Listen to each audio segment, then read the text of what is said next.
होगे 8 बजे तक 7 बजे तक, पर यहाँ तो तुम जब सो रहे होगे तो सवेरे कब हो जाती है और रात कब हो जाती है तुम्हें नहीं मालूम पड़ता होगा कि कब रात हो गई कब सुबह हो गई। लोग ढोलक पीते पीते पीते पीते 11 12 1 और तुम्हारी लग गई झपकी और बज गई 3:30, सब लग गए लाइन में नहाने और तुम भी भागी जल्दी से नहाने। अब नहाने भी कहाँ जाए, तो माता इतनी चतुर, उन्होंने कहा बरसती हो रही है जल की। भगवान भी सोच समझ के पानी गिराता था, 3 बजे से गिराना चालू करता था 6 बजे तक। उस बीच में भगवान को भी मालूम है मिश्रा जी कहाँ से नल लाएगा, इसलिए उन्होंने चारों तरफ से पानी गिराया और नहाना कैसे देगा। मेरे ओ घरदानी, मेरे शंकर भगवान, मेरे त्रिकालदर्शी, मेरे कैलाशी, मेरे भगवान नित्य कृपा करने वाले। सामने भगवान शंकर हैं, शीश कटने का बारी है, त्रिशूल उठा लिया, मेरे मार्ग से हट जा, मेरे मार्ग से हटो, हटते नहीं। आखिरी में मेरे शंकर भगवान ने त्रिशूल उठाकर शीश काट दिया। विनायक का शीश कटा, वो शीश मां जगत जननी की गोद में जाकर गिरा। मां क्रोध में लाल हो गई, मेरे पुत्र को मैंने, इसको पुत्र वश, भले पुतला था उसमें प्राण तो मैंने दिए हैं, ये तो मेरी संतान है। यहां सिद्ध करा गया है, जब हम 23 जुलाई को पार्थिव शिवलिंग का पूजन करेंगे, आप और हम, पूरा भारत, पूरा देश, पूरा विश्व पार्थिव शिवलिंग की पूजन शाम को 7 बजे मिट्टी का शिवलिंग बनाकर जब हम अपने घर में करेंगे, दुनिया की दृष्टि में यह रहेगा कि यह पार्थिव शिवलिंग है, मिट्टी का शिवलिंग है।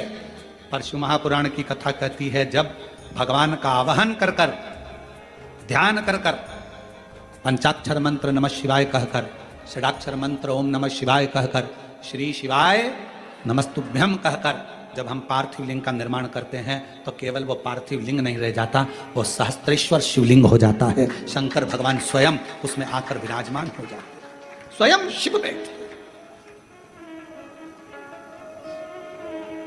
कल शाम को जब हम मिल रहे थे तो एक बहन जी ने एक प्रश्न करा था कि गुरु जी, ये पार्थिव शिवलिंग की इतनी महत्वता क्यों है? श्रावण के महीने में शिवरात्रि का इतना महत्व क्यों है? श्रावण के महीने की शिवरात्रि की इतनी महत्वता, और वो भी पार्थिव शिवलिंग की पूजन पूरा देश करता है, ऑनलाइन पूजन, इतनी महत्वता क्यों? हम निवेदन करना चाहेंगे, श्रावण के महीने में शिवरात्रि के दिन जब हम पार्थिव शिवलिंग बनाते हैं, मिट्टी जो होती है ना, वो धूल होती है, कण कण कण कण, बहुत बारीक बारीक कण होते हैं उसमें, बहुत बारीक बारीक कण। जब हम सबको जोड़कर एक शिवलिंग बना देते हैं, उसमें करोड़ों करोड़ों कण मिट्टी के होते हैं जिनको हम जोड़ते हैं, और एक एक कण में मेरे शंकर का वासा होता है। जब हम करोड़ों कण को एक साथ जोड़कर सावन की शिवरात्रि के दिन पूजन करते हैं, तो केवल एक शिवलिंग की पूजन नहीं मानी जाती, करोड़ों शिवालयों की पूजन एक साथ हो जाती है।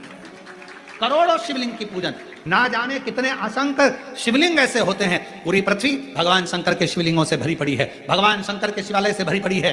पृथ्वी को कहीं से भी खोद कर देखोगे, उसमें कोई मूर्ति मिले ना मिले, पर मेरे शंकर भगवान का कंकर, मेरा शंकर उसमें से जरूर प्रकट होगा, क्योंकि पूरा ब्रह्मांड शिव का था, शंकर का। ये बाकी के सारी मूर्तियां तो बाद में बनी है, पहले तो केवल एक ही था, देव अधिदेव महादेव,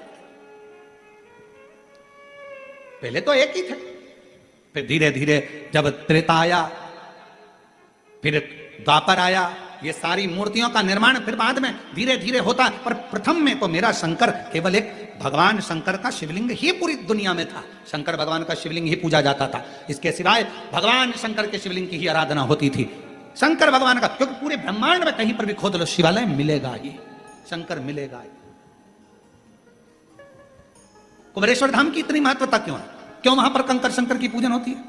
क्यों लोग दूर से भी अगर शंकर भगवान का याद कर लेते हैं, कंकर शंकर की भूमि का स्मरण कर लेते हैं, तो उसे फल मिल जाता है? आखिर कुबेरेश्वर बाबा की भूमि की इतनी महत्वता कंकर शंकर की, क्योंकि वहां एक वो बड़ा जो शिवलिंग आपको दिखता है ना, बहुत बड़ा शिवलिंग नहीं नजर आता, एक बहुत बड़ा शिवलिंग बना हुआ नजर आता है, उसी के नीचे बाबा का एक छोटा शिवलिंग पूर्व का जो प्राचीन है, अब तो अंदर जाने नहीं देते जगह, क्योंकि छोटा सा मंदिर था, कहां तक उसको संभाल, प्राचीन था उसी, वही कंकर शंकर की, उसी के। और वहां का कंकर, जिस भूमि पर सर्प ही सर्प रहते थे, कोई उधर साइड जाता नहीं था, कंकर शंकर के रूप में, वहां का एक भी कंकर यदि आपके हाथ में है, आप उसकी आराधना कर रहे हो, वो आपको फल प्रदान करता ही है।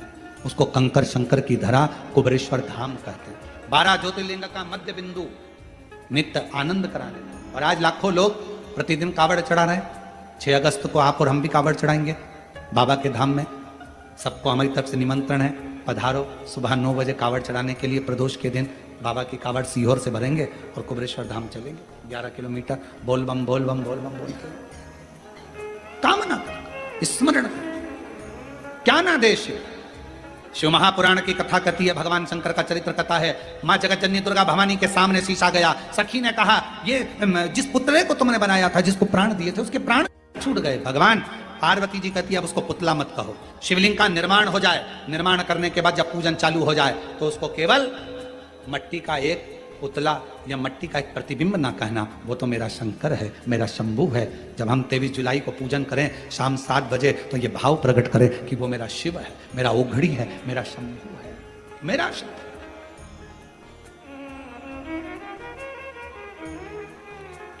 उसको पहचानो। पार्वती मैया को क्रोध आ गया और मां जगतजननी को क्रोध आया और जगतजननी माता बाहर निकल कर आई। भगवान शिव के सामने कहने लगी, जिसने इस बालक को मारा है उसको जीवित करे, नहीं तो पूरे ब्रह्मांड को मैं तोड़ दूं। पूरे हर हर महा, पूरे ब्रह्मांड को मैं तोड़ सकती हूं।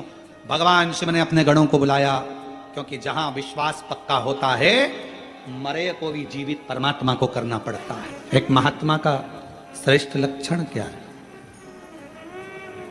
जिसकी आत्मा नित्य प्रति भगवान के भजन में, भगवान के कीर्तन में, भगवत नाम में आत्मा नाचती रहे। ये इंद्रियां भले नाचें ना नाचें, हाथ अपने घूम रहे हैं ना घूम रहे हैं, पांव हमारे घूम रहे हैं ना घूम रहे हैं, हमारे नेत्र घूम रहे हैं ना घूम रहे हैं, हमारी जिह्वा घूम रही है ना घूम रही है, उससे मूल नहीं है। जिसकी आत्मा अंदर से नाचने लगे, आत्मा भगवान की अविरल भक्ति में झूमने लगे, आत्मा भगवान शंकर की अविरल भक्ति में रमने लगे, समझ लेना वही जगत में महात्मा है और वही महात्मा का सबसे बड़ा लक्ष्य है। भीतर से आत्मा संतुष्ट नहीं।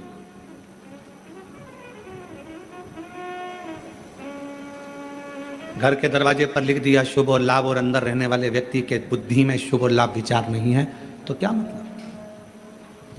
केवल शुभ लिखने से या लाभ लिखने से फल नहीं मिलेगा, शुभ विचारों के होने से भी हमारे घर की पवित्रता रहे। हमारे मन की पवित्रता को शुभ विचारों से ही श्रेष्ठ किया जा सकता है। कोई लाभ अगर आपको जिंदगी में लेना है तो पहले विचारों को शुभ करना पड़ेगा, विचारों को शुद्ध करना पड़ेगा। जब हमारे विचार, हमारी बुद्धि, हमारा चित्त